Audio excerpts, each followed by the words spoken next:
आता या ठिकाणी पुस्तकामध्ये पाहूया आपण. बघा. हम्म.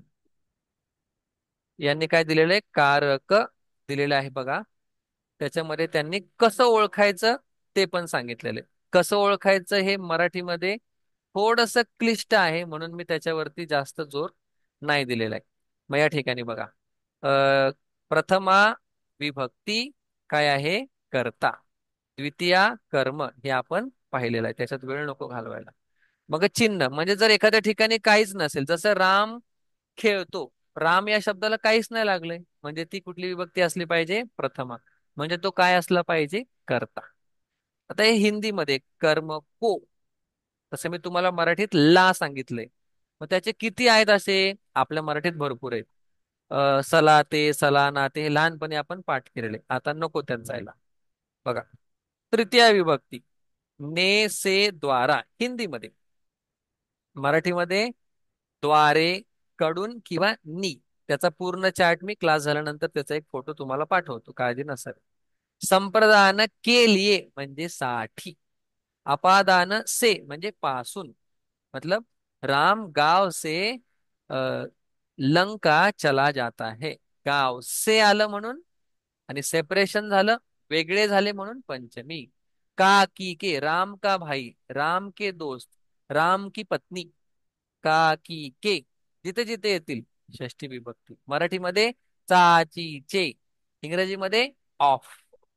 इंग्रजीत नको घुसायला. मे पर म्हणजे भारत में. पेड़ पर, पेड़ पर पंछी बैठे है, किंवा मराठीमध्ये आपण काय म्हणतो? वर. वर, आत, मध्ये, ठाई, असे बरेच आहेत. मी तुम्हाला फक्त दोन सांगितले, आत आणि मध्ये. आणि बघा संस्कृतमध्ये किंवा हिंदीमध्ये हे, अये, हो हो. मतलब म्हणजे आपण जेव्हा एखाद्याला बोलवतो त्यावेळी या शब्दांचा उपयोग होतो, म्हणून त्याला संबोधन असं म्हणतात. याचा आपण विस्ताराने विचार मागच्या सेशन मध्ये केलेला आहे. ठीक आहे. मग आता या धड्यामध्ये काही अव्यय बघायचे आहेत. अव्यय म्हणजे काय तुम्हाला माहिती आहे, तरी सुद्धा पुन्हा एकदा सांगतो. जे चालत नाहीत. म्हणजे तसा राम शब्द आपण चालवला, राम राम रामः, म्हणजे काय? राम शब्दामध्ये बदल झाले. तसे हे जे शब्द आपण आता पाहणार आहेत त्यांना म्हणतात अव्यय, आणि त्यांच्यामध्ये बदल होत नाही. न व्येति इति अव्ययाः. अव्यय, अव्यय किंवा अव्यय म्हणूया आपण. न व्येति ज्यांच्यात बदल होत नाही, न परिवर्तनम भवति इति अव्ययाः. बघा. मग आता कुठले आहेत? पहिल्या पाठामध्ये आपण अत्र तत्र असं ऍक्शनने शिकलो. या पाठामध्ये काही त्यांनी दिलेले आहेत. एक पहिला दिलेला आहे अद्य. बघा, आपल्याला मराठीमध्ये कशी लिहायची सवय आहे? आपल्याला अ, द आणि अशी एक खाली त्याला रेष सोडून अशी सवय आहे आपल्याला. पण आता सध्या संस्कृतमध्ये कसा फॉन्ट चालू आहे? असा. थोडस मोठं करतो. बघा. अद्य. त्याच्यामुळे हे नवीन काय असं नाही. द आणि य लिहिण्याची एक पद्धत आहे. मग तुम्ही असं लिहिलं तरी चालेल, पण आता माझं काय होतं, मी असं जवळ आणलं की ते एक होऊन जाते. किंवा मी थोडस तुम्हाला हेल्प करू शकतो, पण एवढं काय अवघड अवघड नाही आहे समजायला. नाही. तर हे सध्या नाही मी करत. तर तुम्हाला कळलेलंच आहे. एक तर तुम्ही असंही लिहू शकता, पण असं आजकाल कोण लिहित नाही. आद्य शब्दाचा अर्थ आहे आज. आता तुम्हाला थोडे थोडे वाक्य बनवायचे माहिती आहेत, त्याच्यामुळे मी उदाहरण म्हणून एक एक वाक्य देतो. अद्य, अद्य बालकः, तुम्ही हा शब्द बघितलेला आहे. बालकः पचती. कोण सांगेल याचा अर्थ? तुम्हाला पचती म्हणजे पण काय माहिती पाहिजे तर बघा वहीमध्ये, अडचण नाही. अद्य म्हणजे आज. हम्म. बोला बोला बोला, मी लिहायच्यात. आज मुलगा स्वयंपाक करतो. हा, स्वयंपाक करतो, जेवण बनव. स्वयंपाक करतो किंवा जेवण बनवतो. जगातील सगळ्यात मोठं आश्चर्य तुमच्यासाठी, मुलाने तुमच्यासाठी स्वयंपाक बनवलाय. असा दिवस काय माहिती कधी यायचा. मुलांचं वेगळंच असते, खाल्लेले भांडे उचलत नाहीत, म्हणजे मी सुद्धा. संप्रती. दुसरा आहे संप्रती. ठीक आहे. अद्य एकच उदाहरण दिलंय. तुम्ही उदाहरणं बनवू शकता. अद्य बालकः पतती. अद्य ईश्वरः रक्षती. आज ईश्वर रक्षण करतो. अशी छोटी छोटी वाक्य तुम्ही आता बनवू शकता. अद्य नंतर आहे संप्रती, किंवा त्याला दुसरा शब्द आहे संप्रती इदानीम. बघा कसं लिहायचंय, लक्ष द्या. इदानीम, इदानीम. आणि अजून एक त्यांनी शब्द दिलेला आहे अधुना. बऱ्याच वेळा वेगवेगळे शब्द आपल्याला पाहायला मिळतात, म्हणून जेवढे शब्द माहिती असतील आपल्याला जास्त, तेवढं चांगलं आहे. बघा, अधुना या सगळ्यांचा शब्द अर्थ काय आहे? आता. आता किती वाक्य बनवू शकता? कितीही. मग आपण पहिल्या पाठामध्ये एक नियम पाहिला होता, की जर समान अर्थाचे दोन शब्द असतील किंवा जास्त शब्द असतील तर तुम्ही काय करा, एकच शब्द एका वेळी वापरा. का तर द्विरुक्ती नावाचा दोष असतो, तो येऊ नये म्हणून एकच शब्द तुम्ही वापरा. ठीक आहे. मग संप्रती, इदानीम, अधुना. त्यातलं मी एक वाक्य बनवतो संप्रती घेऊन, बाकी तुम्ही बनवू शकता. संप्रती, अ संप्रती, हम्म,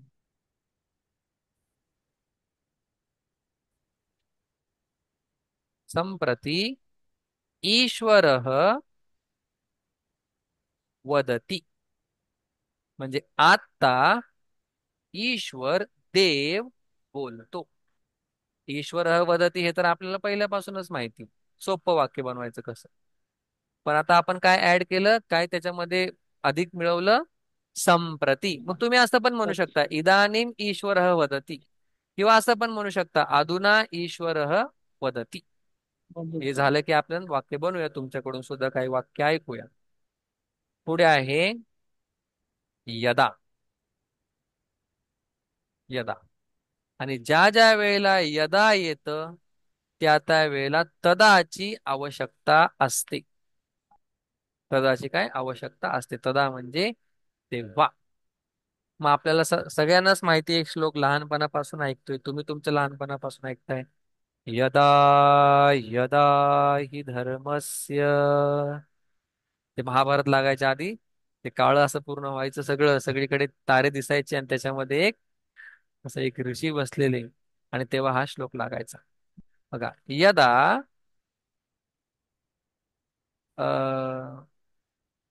राम, राम नको, लयच वेळा राम येतो माझ्या तोंडात.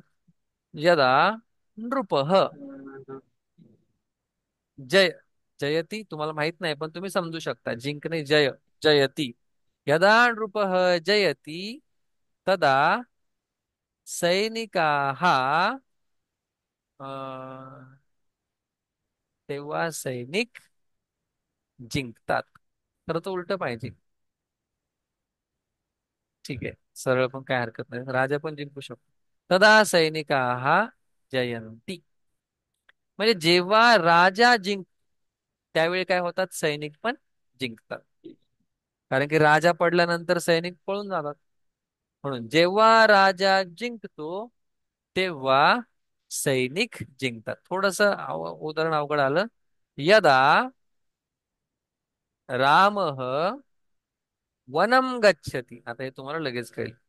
सगळे शब्द तुम्हाला माहिती आहेत. रामः कर्ता, वनम कर्म, म्हणून द्वितीया वनम गच्छति तदा सीता गच्छति. जेव्हा राम वनात जातो तेव्हा सीता वनम गच्छति म्हणू शकतो. कायच फरक पडतो. किंवा सीता जाते, सीता वनम गच्छति. ठीक आहे. यदा तदा यांची काय जोडी आहे, एकाला दुसऱ्याची अपेक्षा असतेच. यदा तदा. आणि शेवटचा आहे कदा. कदाचा अर्थ आहे केव्हा. कितीही वाक्य तुम्ही बनवू शकता, बोलण्यामध्ये तुम्ही वापरू शकता, जर तुम्हाला क्रियापद थोडेसे डोक्यात असतील. बघा, पत्रम आपण या पाठात पाहिलंय. कदा पतती, पान केव्हा पडतं? मग या ठिकाणी क्वेश्चन मार्क येणार. ठीक आहे, पुढे बघा पतती.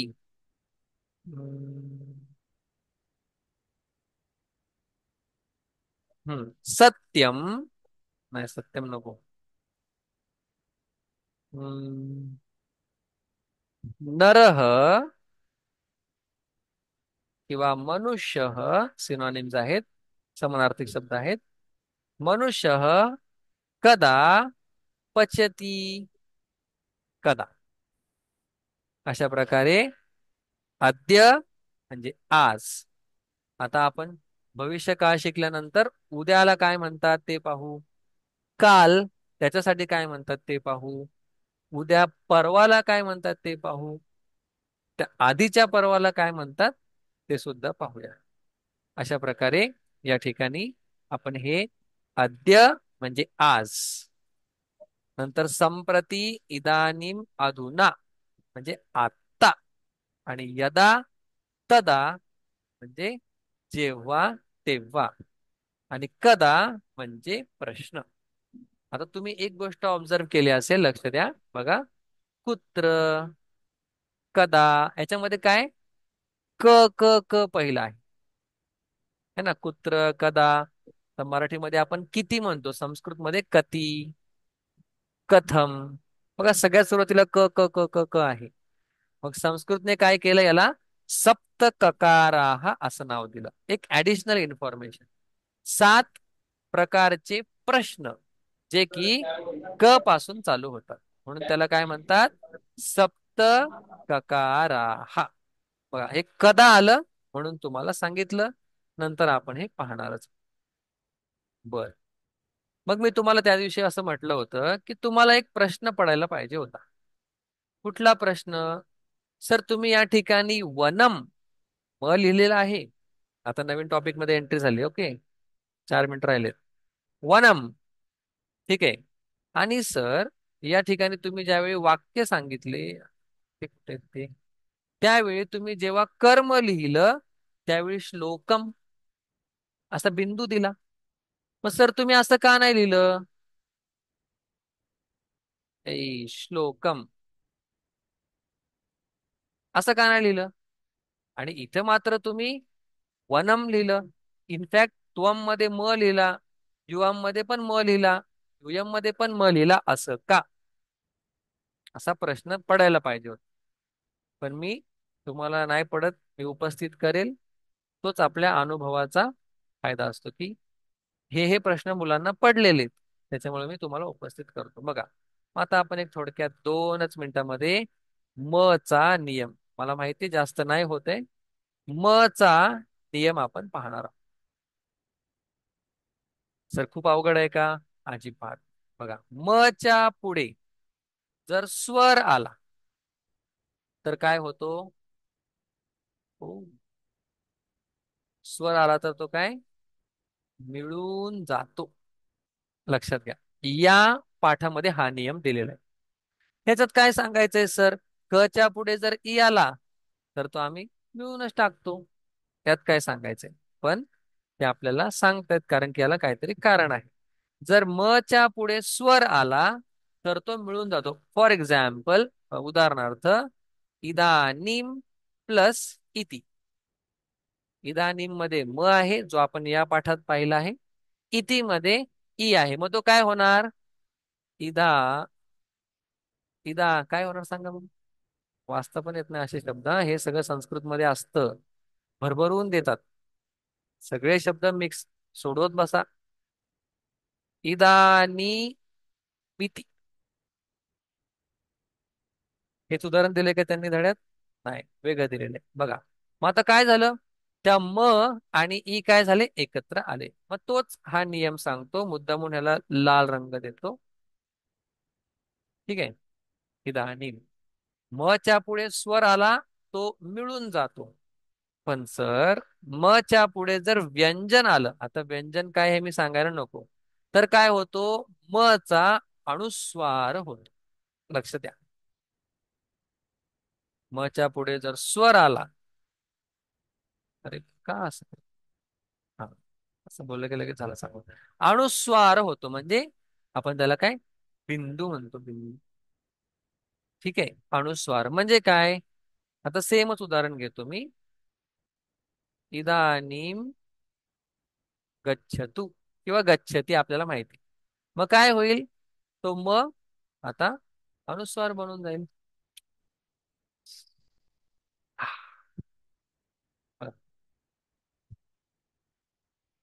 इदानीम गच्छती का बरं? अहो, त्या म च्या पुढे व्यंजन आला ग, म्हणून त्याचा झाला अनुस्वार. जर स्वर असेल तर तो हो मिळून जाईल. सर, काही मुलं खूप हुशार असतात. प्रश्न विचारायचा म्हणजे सरांना विचारायचाच. सर, म च्या पुढे जर काहीच नसेल, झिरो, काहीच नसेल, तर मग काय होतं? तसाच राहतो. उदाहरणार्थ, त्वम. त्वमच्या पुढे काहीच नाही, मग त्वम कसा लिहिणार मी? तसाच लिहिणार. वनम, बघा इथे वनमच्या पुढे काहीच नव्हतं, वनम फक्त एक शब्द होता. पुढे काहीच नसल्यामुळे मी काय केलं? वनम आहे असं लिहिलं. पण ज्या ज्या वेळेला पुढे व्यंजन येईल त्यावेळी मी त्याला काय करणार आहे? अनुस्वार करणार आहे. ज्या ज्या वेळेला स्वर येईल त्याला मी मिळवून टाकणार आहे, मात्रा देणार आहे स्वरांची. आणि व्यंजन आल्यानंतर बिंदू, आणि काहीच नसेल आहे असंच ठेवेल. जर तुम्ही आता गीता उघडली तर गीतेमध्ये जर शेवटी म आला असेल तर तो ते म लिहितात. याचं तिघांचं उदाहरण म्हणजे दुसऱ्या अध्यायातील पहिला श्लोक आहे. दुसऱ्या अध्यायातील दुसरा दुसरा पहिला दुसरा श्लोक आहे. त्याच्यामध्ये म चा बिंदू पण झालेला आहे एकाच श्लोकात. नंतर म चा म स्वराबरोबर मिसळलेला आहे, आणि म आहे असंच राहिलेला आहे. तम तथा कृपयाविष्टम अश्रुपूर्णाकुलेक्षणम, या ठिकाणी तम तथा, तम त्यात लिहितो, चिंता नको. तम तथा कृपया, तम तथा, अरे रे रे, नको त्रास देऊ. तम तथा तं कृपया तथा कृपयाविष्टम्. अश्रुपू, तिथं काय? मश्रुपूर्ण. आता मशरू तिथं काय मशरूमचा विषय चाललाय का? नाही. मग हे अर्थ लावणारे कसे पण लावतात. अश्रुपूर्ण. मग बघा, तम, तमच्या पुढे त असल्यामुळे काय झालं? त्या तम मधला त, त्या म चा काय झाला? डॉट झाला. तम तथा. नाही होते मला आता हे नाही लिहून देणार आहे. ट्राय करतो किंवा तुम्ही बघून घ्या श्लोक बरं का. मग या ठिकाणी त चा काय झालेला आहे? अनुस्वार झालेला आहे. तम तथा कृपयाविष्टम, कृपयाविष्टम मश्रुपूर्ण, मश्रुपूर्ण, काय तम तथा कृपयाविष्टम मश्रुपूर्ण कुल, काय तम तथा कुलेक्षणम्. कुलेक्षणम कुले, कुलेक्षणम कुलेक्षणम. तम तथा कृपयाविष्टम अश्रुपूर्ण कुलेक्षणम हम्म. इशिदन्तमिदं वाक्य बस बस, उवाच आपल्याला हेच मधुसूदन. आपलं महत्वाचं इथे. यात म च्या पुढे हा खरं तर तम आहे, पण या म च्या पुढे काय झाला? त आल्यामुळे त्याचा झाला डॉट. तो आपण नियम पाहिला. इथे खरं तर विष्टम आहे आणि पुढे अश्रुपूर्ण आहे, पण काय झालं ते? मश्रुपूर्ण झालं. ठीक आहे. मश्रू, आणि या शेवटी काय आहे? काहीच नसल्यामुळे म आहे असं शिल्लक राहिलं. गीता, ज्यांना माहित नसेल, 2, 2, 2, 2.2. बघा, तिन्ही एकाच श्लोकामध्ये आपल्याला सापडत. उल्लेखणम. ओके, एवढंच भरपूर भरपूर झालं. मेन आपलं काय होतात हे, अतिशय महत्वाचं. आता पुढे दुसऱ्या धड्याचे वाक्य तुम्हाला सोडवायचे, त्याचा फोटो पाठवतो. आडल्यानंतर विचारायचे. पर्सनली विचारलं तरी चालेल. वाक्य तुम्हालाच सोडवायचे. अवघड वाक्य मी मदत करणार आहे. आडल्यानंतर मी मदत करणार आहे. नाहीतर आपल्याला एक पाठ त्याच्यासाठी खर्ची घालावा लागेल. तुम्ही सोडवून मला विचारू शकता. ठीक आहे. आणि जिथे मला वाटेल नाही आपण सोडवायलाच पाहिजे एकत्र, तिथे आपण सोडवायचं. ओम. ओम नमः